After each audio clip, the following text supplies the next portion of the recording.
show you how great I am. I'm gonna float like a butterfly and sting like a bee. I am the king of the world. G5 Jeff TV, hit the subscribe button, hit the like button. Please share this video, support your boy. Support good content at all times. All social media is in the description box, and please hit that bell icon so you can be notified when I drop that heat. This video is sponsored by my boy Fats Classic. His mixtape is in the description box. It's free of charge, so definitely give him a download, give him a listen. One of my personal favorites. And this video is also sponsored by my boy Matt. Definitely check his apparel out on IG at WeAllFrom, WeAllFrom. Let's get right down to it. December 22nd, 2018 at the Barclays Center is where Jermell Charlo lost a unanimous decision over Tony Harrison. This has been a hot topic. A lot of people scored this fight a lot of different ways. This fight was not the easiest fight to score. Watching it live, I thought Jermell Charlo won the fight, but I did not score it live. I was just watching it for entertainment purposes. I went back, turned the sound off, watched it again. I had it a draw. There's some people that feel like Jermell Charlo clearly won the fight. There's some people that felt like the Tony Harrison decision was justified, and that's including the often critical Teddy Atlas. Now, I'm not saying whatever Teddy Atlas says goes, but for him to give judges credit says quite a bit. Now, this is a hot topic, and I figured now is about as good a time as any to do this type of video. Regardless of how you had it, a rematch is going to happen. A rematch is definitely going to happen. Now, I've gotten a lot of different opinions on this fight outside of the decision. A lot of people enjoyed this chess match that went down December 22nd between Jermell Charlo and Tony Harrison. And you had a lot of fans that just didn't enjoy the fight at all. It wasn't enough action for them. A lot of, not trying to categorize or anything, but a lot of my UK family didn't enjoy this fight at all. Like not even a little bit. Like they thought it was boring, you know. But regardless of what people think, the rematch is going to happen. And since this is still a hot topic, this video was going to be dedicated to the rematch that I expect to happen.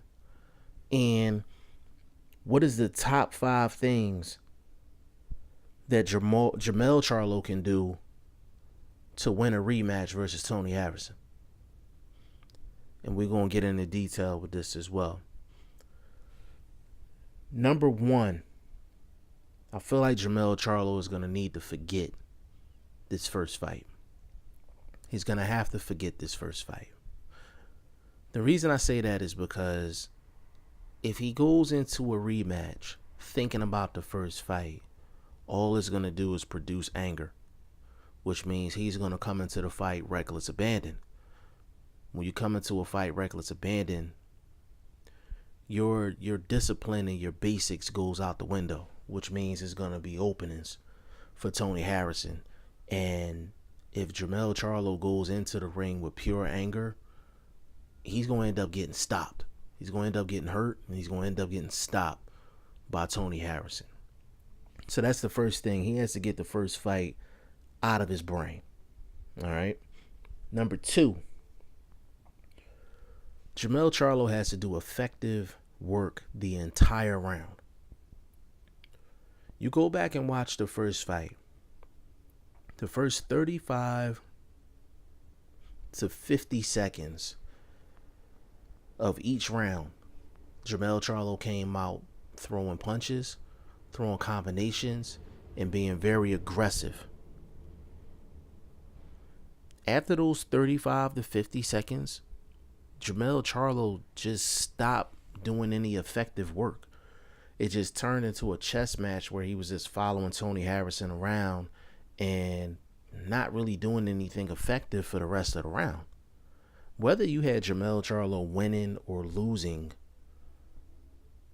that first fight, go back and watch the fight and pay attention to the first 35 to 50 seconds compared to the rest of the round, and it's completely different in terms of the work Jermell Charlo was pumping out. So Jermell Charlo definitely needs to do effective work through the entire round and not just the first 35 to 50 seconds of the round. That's number 2. Number 3, Jermell Charlo has to do consistent body work. Consistent body work.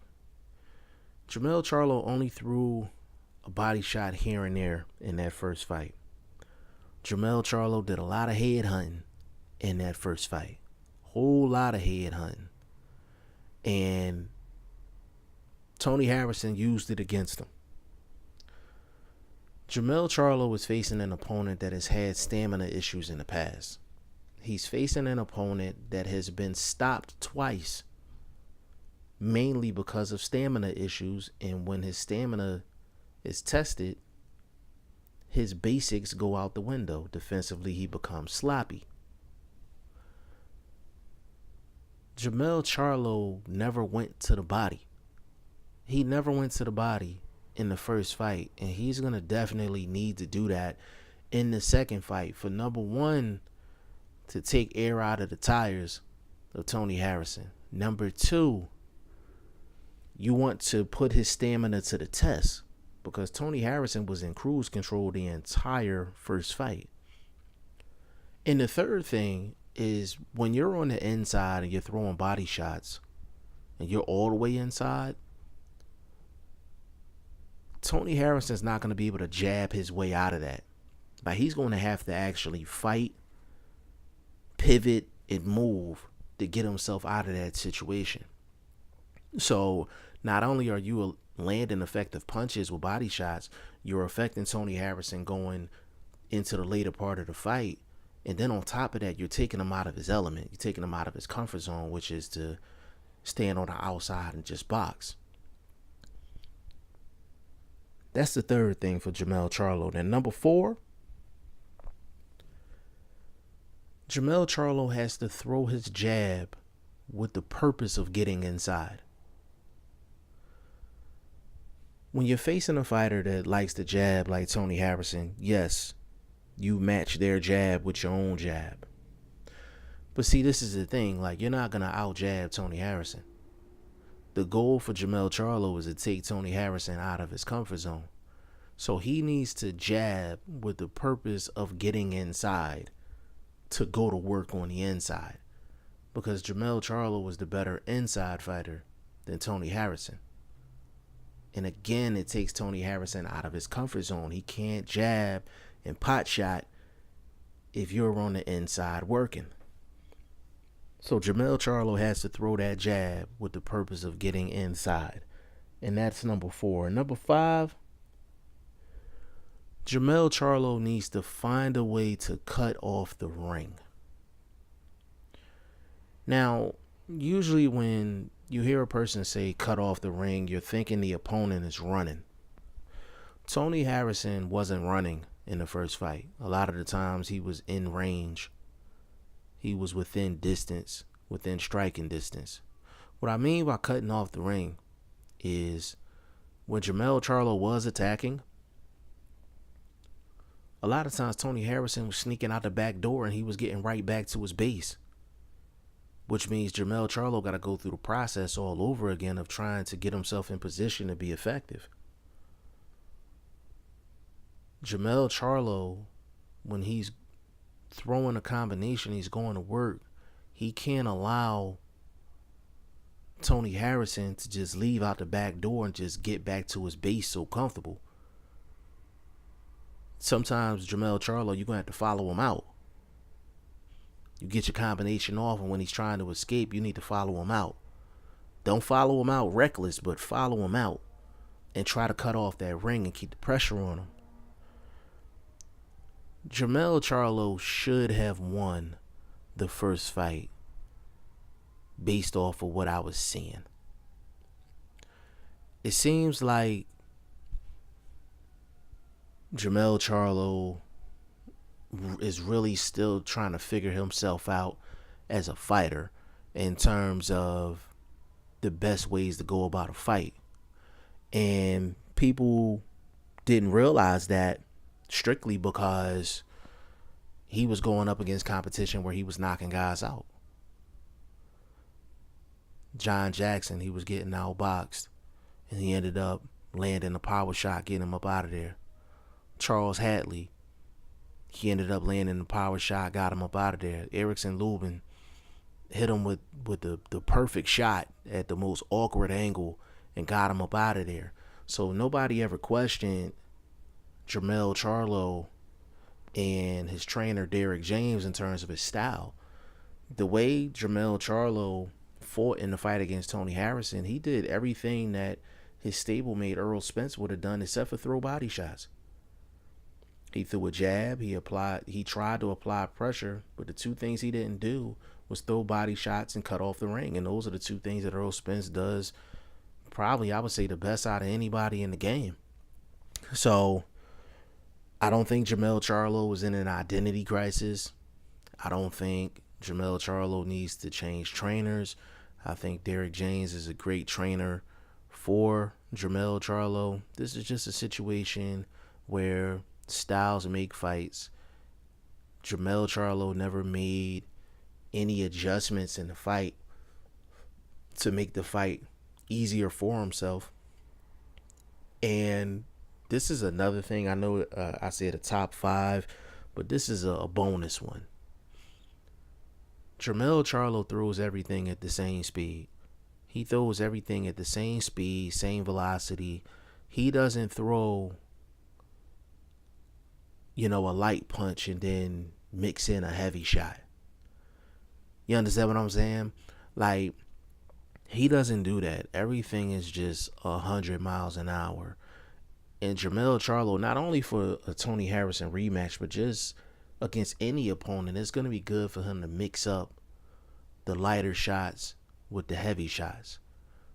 Sometimes you got to throw combinations for speed and not for power. Sometimes you got to throw a jab to the body to set up a shot over the top. Sometimes you got to throw an effective feint to get your guy to move to where you want him to move to and then unload your shots. It's a lot of craft that Jermell Charlo can add to his game. So I don't want Jermell Charlo to think that this is the end of the world.